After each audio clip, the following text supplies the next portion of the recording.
so we'll just do like a conversation. I'm just over here and then it's not straight on. Perfect. So first question I wanted to ask is just a little bit about your background. How did you get into art? I've been doing art as long as I can remember, from a small child. I always saw my dad like doodling, you know, and he's not a crazy artist by any means, but he'd be on the phone and he'd be doodling or whatever, and I was always kind of inspiring. Yeah. I just started doing art since I was a little kid. Yeah. Cool. Did you and your dad like do art together at all? We never really did, because like I said, he's not much of a pencil to paper kind of guy. Okay. Just a little bit of doodling I'd seen him do, you know. Cool. Yeah. So then why tattooing? How did it go to that? As far as I also can remember, I wanted to tattoo. I think it had a lot to do with growing up skateboarding. Yeah. And a lot of the bands I was listening to all had tattoos. You know, I thought it was just like the coolest thing. And then also a memory as a child, my grandfather had tattoos. That was like a big thing to me.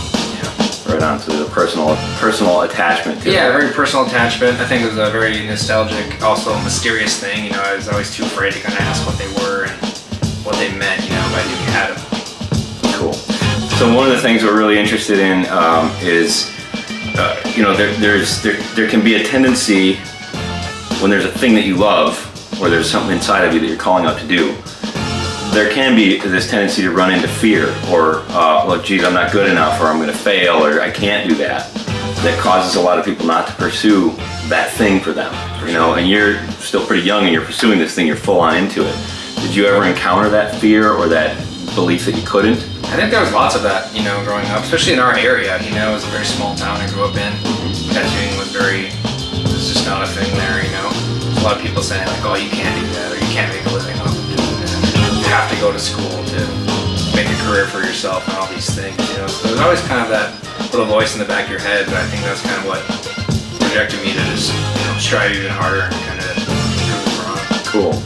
And tattooing itself is a very personal thing, and oftentimes, you know, the things that people choose to put on their bodies have something really directly to do with their own story or their own path. Yeah.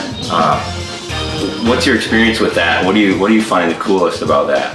I think just kind of helping them, you know, mark that period in time on their bodies. You know, whether it's a memory of somebody that passed away, whether it's like, hey, we're just traveling, I want to remember the state, or I want to remember, you know, whatever it may be. I think that's always super fun, you know. It's great to get to know people and to kind of hear their stories and meet a lot of different people in lots of walks